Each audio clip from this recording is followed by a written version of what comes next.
शोएब, देखिए जहां बांग्लादेश में चुनाव हो चुके हैं, बीएनपी 213 सीटों पर जीत दर्ज करके प्रचंड बहुमत हासिल कर चुकी है। वहीं शेख हसीना इन चुनावों को फ्रॉड करार दे रही हैं। वो कह रही है कि संविधान की अवहेलना हुई है, लोगों की भावनाओं के साथ खिलवाड़ हुआ है और अंतरराष्ट्रीय अपीलेट से इस पूरे मामले में इंटरफेयर करने की मांग कर रही है। बिल्कुल, देखिए कल ही शेख हसीना की तरफ से ये बयान आ गया था शाम के वक्त जब ये चुनाव हुए थे, और उन्होंने इन तमाम चीज़ों को, जो भी इलेक्शन हुए उसको फर्जी करार दिया था। उन्होंने कहा था कि ये संविधान के ही खिलाफ है, और यूनुस सरकार जो अंतरिम सरकार थी वहां पर उसने एक पूरी चाल के साथ इनको कराया। ये तमाम तरह के आरोप शेख हसीना की तरफ से लगाए गए हैं।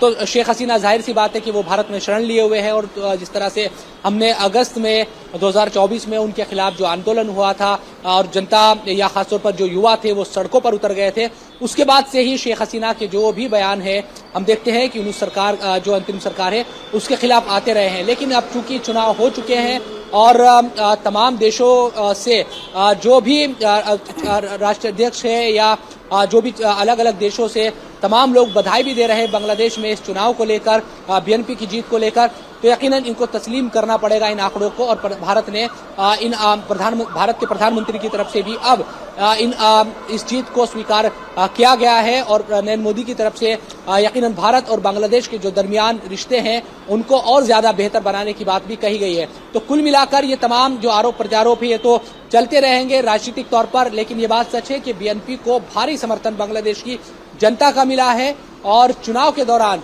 जो भी प्रचार किया गया उस पर भरोसा जताया गया। और मैंने बताया जिस तरह से फैक्टर, चाहे युवा हो, महिलाएं हो, अल्पसंख्यक हिंदू हो, तमाम लोगों का वोट एक तरफा पड़ता नजर आया बीएनपी के पक्ष में, खासतौर पर जो महिलाओं को लेकर, क्योंकि एक भी टिकट जमात की तरफ से किसी महिला को इस चुनाव में नहीं दिया गया था।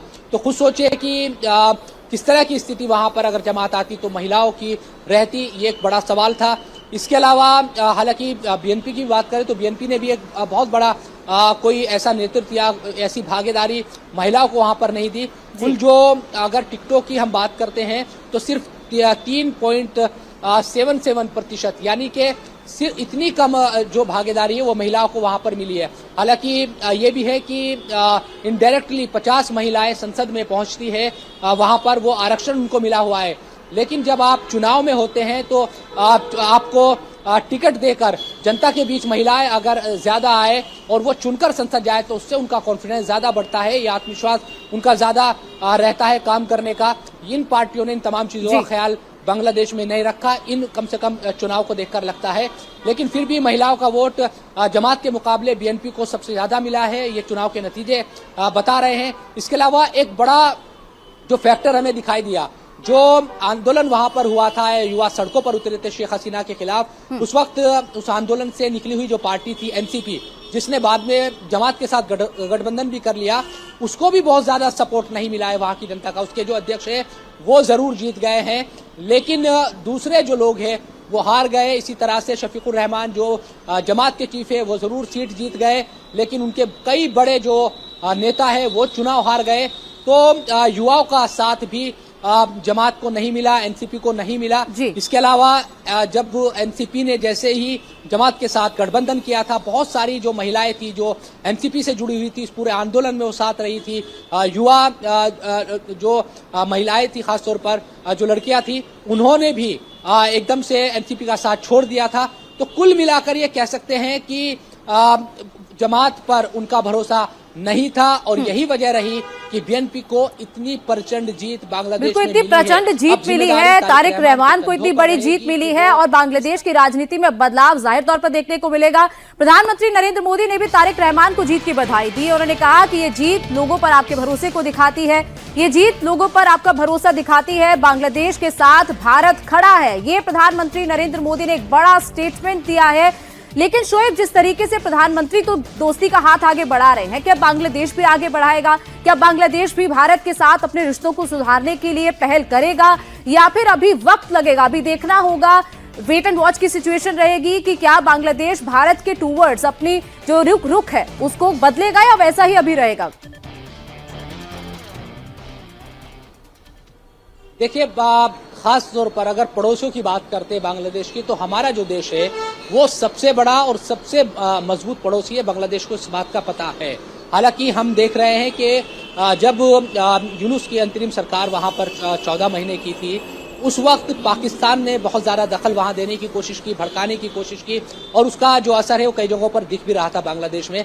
लेकिन जिम्मेदारी यही है कि एक तरक्की करता हुआ देश था बांग्लादेश। सबने देखा कि शेख हसीना सरकार में किस तरह से जो जीडीपी थी, जो बिजनेस था, और अंतर्राष्ट्रीय स्तर पर वो किस तरह से तमाम चीज़ें लेकर बांग्लादेश चल रहा था। लेकिन जैसे ही शेख हसीना वहां से हटती है तो कहीं ना कहीं इन तमाम चीज़ों पर असर पड़ता हुआ दिखाई दिया।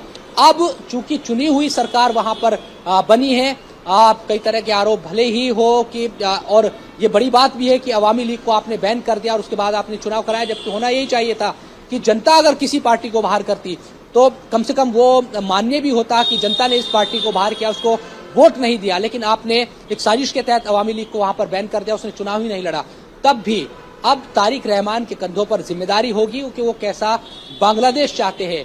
एक ऐसा पड़ोसी जो मजबूत भी है, भारत और कई राज्यों से उसकी सीमाएं लगी हुई है। आप किसी भी तरह से तो बिजनेस का मामला हो या दूसरे तमाम क्षेत्र की बात करते हैं तो भारत की जरूरत बांग्लादेश को पड़ेगी, ये बांग्लादेश भी जानता है।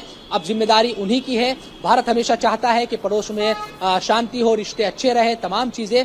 तो तारिक रहमान किस दिशा में लेकर बांग्लादेश को चलते हैं, एक कट्टरपंथी बिल्कुल ये आगामी आने वाले वक्त में चीजें साफ होंगी। आपने सीमा का जिक्र किया, 4000 किलोमीटर लंबा बॉर्डर दोनों देश शेयर करते हैं। भारत और बांग्लादेश में कारोबारी रिश्ता भी है। और अगर हिंदुओं की आबादी की बात की जाए तो 9% हिंदू बांग्लादेश में है, जो अल्पसंख्यक है। लेकिन सबसे बड़ा सवाल शोएब यही बना हुआ है कि प्रधानमंत्री नरेंद्र मोदी और भारत की डिप्लोमेसी के तौर पर जो बधाई संदेश प्रधानमंत्री ने बांग्लादेश के भावी प्रधानमंत्री के लिए भेजा है, क्या इससे चीजें बदलेंगी? क्या बांग्लादेश में हिंदुओं पर हो रहे अत्याचार रुकेंगे?